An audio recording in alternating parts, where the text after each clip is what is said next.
¿Qué tal? Soy José Díaz Balart y estas son las noticias de este jueves en Digital.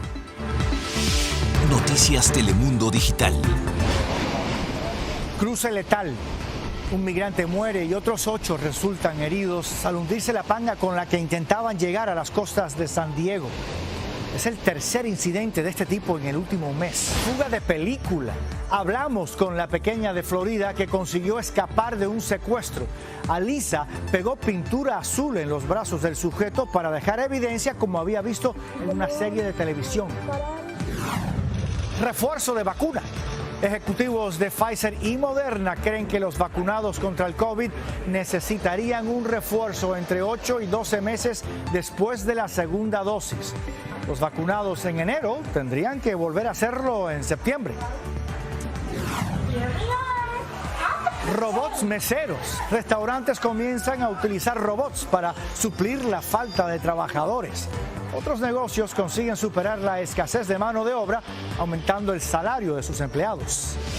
Las costas del sur de California vuelven a ser una trampa mortal para los inmigrantes.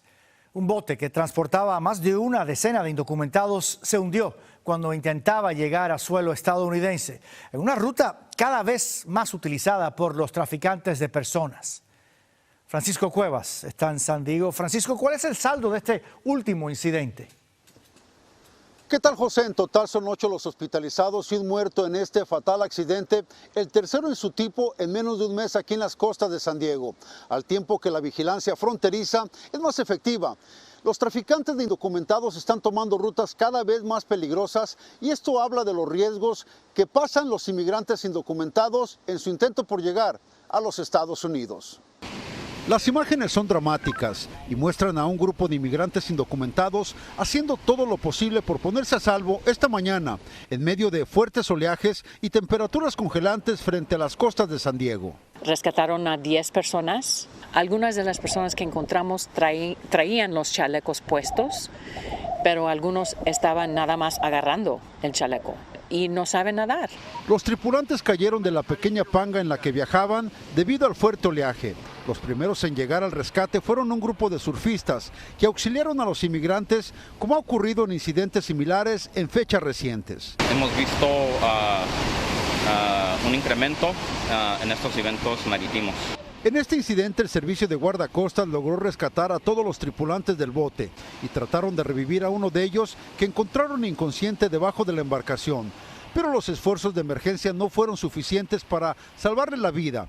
Las autoridades reportan un 92% de aumento en este tipo de cruces. Hace solo semanas, 3 inmigrantes murieron en otro accidente marítimo, que también dejó varios heridos cuando la embarcación en la que viajaban se desintegró. Las personas se ponen a riesgo porque muchos de estos tipos de botes a veces no hay salvavidas o están muy viejas. La víctima fatal no ha sido identificada mientras 8 de sus acompañantes que lograron sobrevivir la travesía son atendidos en hospitales locales con síntomas de hipotermia. En San Diego, California, Francisco Cuevas, Noticias Telemundo. ICE dejará de encerrar a inmigrantes en 2 prisiones denunciadas por graves abusos. La administración Biden anunció que cancela el acuerdo con la prisión de Irwin, Georgia, en la que varias mujeres denunciaron que fueron esterilizadas sin su consentimiento. La segunda es una cárcel en el condado de Bristol, Massachusetts, que está bajo investigación por el uso de perros, granadas de sonido y gas pimienta contra reclusos. Pero la gota que rebalsó el vaso en esa prisión fue una protesta de los reclusos el año pasado, en medio de la pandemia. Que los detenidos se estaban quejando porque no tenían acceso a higiene, no tenían jabón, no tenían protección en contra del COVID. Y empezaron a protestar pacíficamente y la administración reaccionó con violencia, con perros, con gas lacrimógeno. 3 detenidos fueron al hospital, 1 sufrió un paro cardíaco durante este incidente. Y ahí Al hacer el anuncio, el secretario de Seguridad Nacional, Alejandro Mayorkas, aseguró que el fin del uso de estas prisiones son parte del esfuerzo por mejorar el sistema de detención de migrantes. El valor, la inteligencia de la niña de Florida que logró defenderse de un secuestrador la ha convertido en ejemplo. Con solo 11 años, no solo luchó contra el agresor, sino que plantó la pista para que lo pudieran identificar. Lourdes Hurtado tiene su testimonio. Su valentía al defenderse del hombre que le intentaba secuestrar impresionó a todos. Pero más sorprendente que su escape es su ingenio, pues con solo 11 años, Alyssa Bonal dejó intencionalmente un rastro en su agresor. I was able to get the slime onto his upper arm and I think a little bit on his lower arm. Mientras esperaba el autobús escolar en Pensacola, Florida, Alyssa jugaba con slime azul, un tipo de plastilina que puede fabricarse en casa. Una camioneta blanca llegó a la esquina contraria y de pronto un hombre corrió hacia ella. Aunque intentó huir, él la sujetó por el cuello para arrastrarla, pero Alyssa luchó y logró liberarse. El sujeto, identificado ya como Jared Paul Stagna, de 30 años de edad, regresó a su camioneta y huyó. Gracias al video, la policía pudo encontrarlo y comprobar que la estrategia de Alyssa funcionó. Cuando lo detuvimos tenía tinte azul en los brazos, dijo el sheriff, y felicitó a la pequeña por defenderse. Stagna, que tiene un historial de abusos sexuales previos, ha sido acusado de intento de secuestro de una menor, asalto agravado y agresión. Su fianza sobrepasa $1,5 millones. I didn't know he was in Spain, but I knew that might be better evidence or if the cops do find him. Alyssa supo que era importante dejar evidencia en su agresor porque es fanática del programa La Ley y el Orden. La protagonista de la serie, Mariska Hargitay, vio su historia y la compartió en redes sociales. Escribió que ahora ella es su fan número 1. I mean, and I'm just so glad that I do talk to her as much as I do about like possible kidnappings and I have her prepared the way I have her prepared. Amber, su mamá, abrió un GoFundMe para recolectar fondos. Dice que es madre soltera y ha tenido muchas dificultades económicas este año. Y quisiera mudarse a un barrio donde pudiera sentirse tranquila cuando Alyssa salga de casa. Lourdes Hurtado, Noticias Telemundo. En noticias de la pandemia, los vacunados con las fórmulas de Pfizer y Moderna podrían necesitar una tercera dosis entre los 8 meses y 1 año. Las primeras reactivaciones podrían ser en septiembre para aquellos que se vacunaron en diciembre y en enero. Cristina Londoño explica.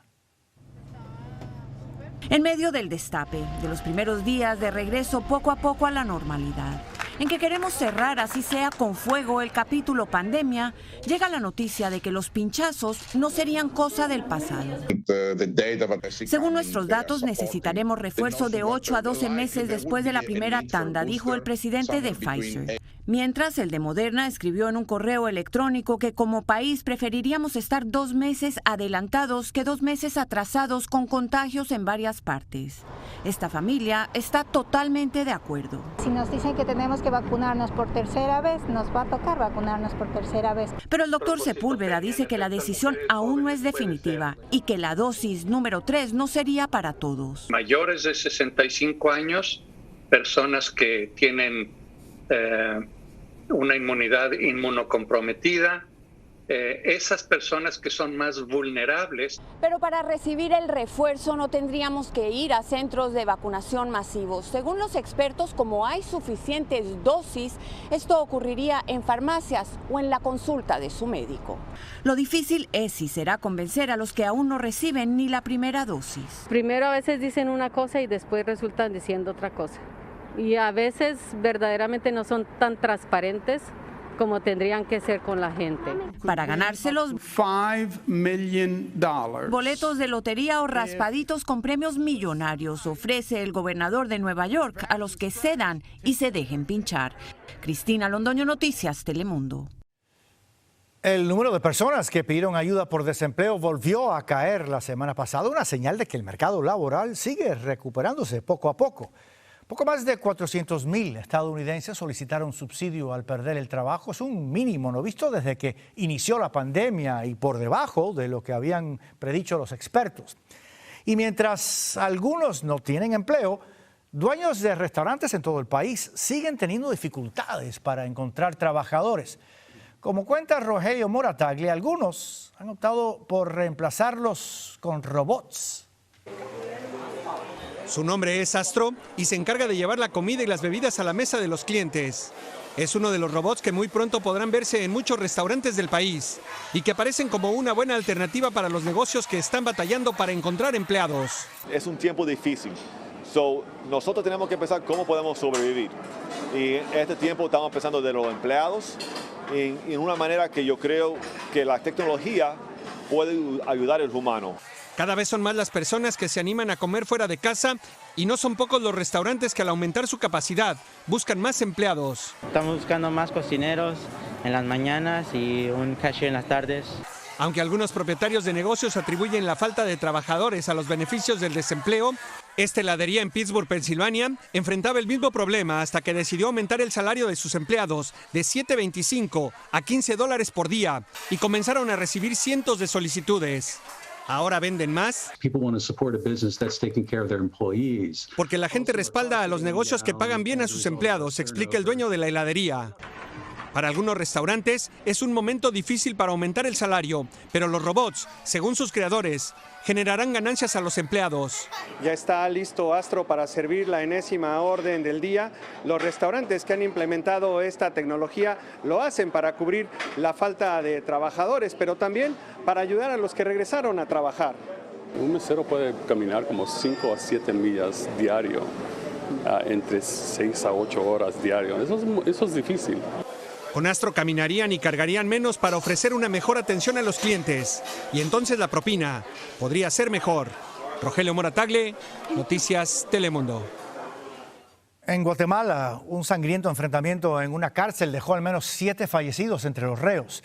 La muerte de la esposa del líder de uno de los grupos de internos parece ser el motivo de la trifulca. Algunas de las víctimas terminaron descuartizadas. Jenny Corado reporta. Yo no sé nada de él. No sé si lo trasladaron o no sé, y eso es lo que yo quiero saber. Ese es el drama que viven los familiares de los internos de la granja de rehabilitación Cantel, ubicada en Quetzaltenango, al occidente de Guatemala. Las extorsiones internas terminaron con el asesinato de una joven modelo de origen venezolano, esposa de uno de los líderes del penal. Su muerte desató una venganza que terminó en un baño de sangre. Da mucho miedo y da bastante terror ver todo lo que pasó con las personas que hasta terminaron descuartizadas. Y entonces da bastante miedo pensar en la posibilidad de que alguno de nuestros familiares también haya sido alcanzado por eso. Las autoridades informaron que al menos son 7 los muertos en el interior del penal, cifra que los familiares temen sea mucho mayor. Las autoridades mantienen gran hermetismo sobre lo que ocurre dentro de este penal. Los familiares de los reos no han recibido mayor información y están angustiados sin saber qué les pudo suceder. Tuvimos contacto con él en la mañana, después en la tarde ya no, nada que ver. Y hasta la fecha no sabemos si él está bien o no. Las autoridades realizaron esta tarde una requisa en el interior del penal, mientras los familiares de las víctimas esperan porque les sean entregados los cuerpos. Las autoridades trasladaron a 77 reos a otra prisión, según dijeron, a petición del resto de los internos, una de las condiciones impuestas para que las fuerzas de seguridad pudieran recobrar el control del penal. En Quetzaltenango, Guatemala, Jenny Corado, Noticias Telemundo. Tras 11 días de intensos bombardeos, Israel y la milicia palestina Hamás pactaron finalmente un alto al fuego.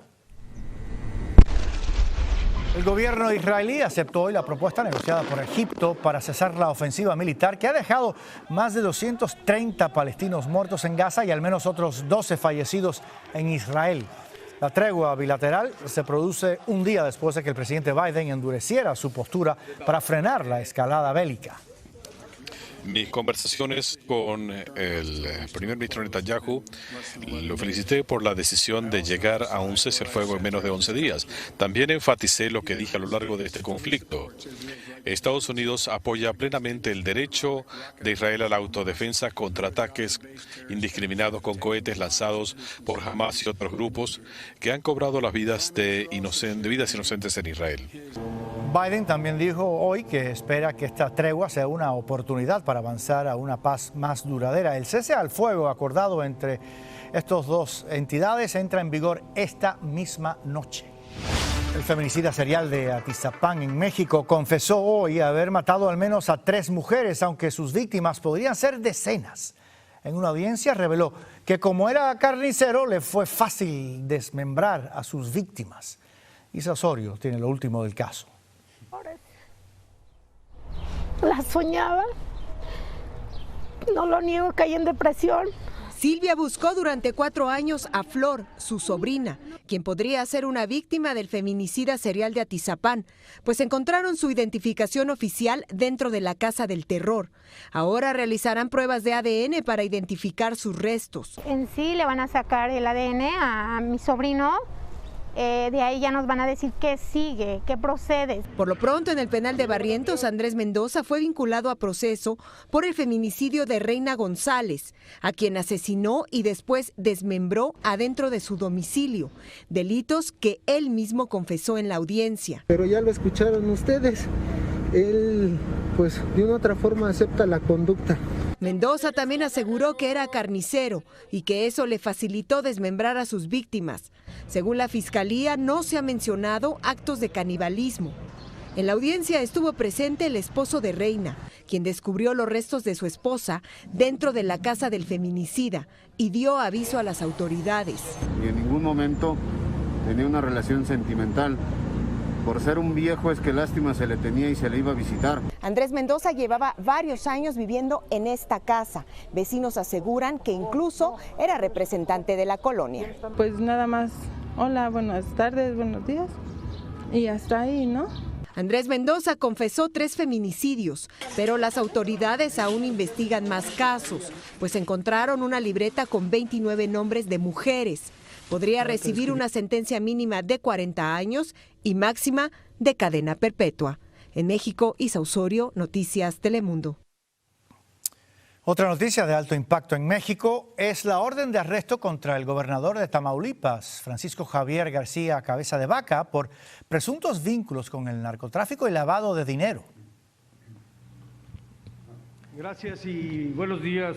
García Cabeza de Vaca aún no ha sido detenido. Sus cuentas de bancos están congeladas y hay una alerta migratoria previendo que se fugue del país. En tanto, hoy el presidente López Obrador reveló un documento del Departamento de Justicia de Estados Unidos en el que se solicita información sobre el gobernador por presunto lavado de dinero. La temporada de huracanes está a punto de comenzar este 1 de junio y desde ahora se pronostica una actividad por encima de lo normal. El Centro Nacional de Huracanes predice que en este año podremos tener entre 13 y 20 tormentas tropicales en el Atlántico, de las cuales entre 6 y 10 pueden convertirse en huracanes. Se espera que algunos de esos ciclones sean de gran intensidad, por lo que los expertos recomiendan prepararse desde ahora. La temporada de huracanes dura hasta el 30 de noviembre. Y por 7º año consecutivo, la temporada podría comenzar antes de tiempo.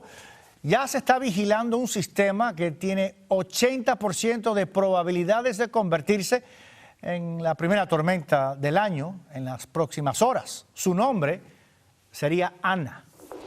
Síguenos en nuestras redes sociales para más noticias y visite noticiastelemundo.com.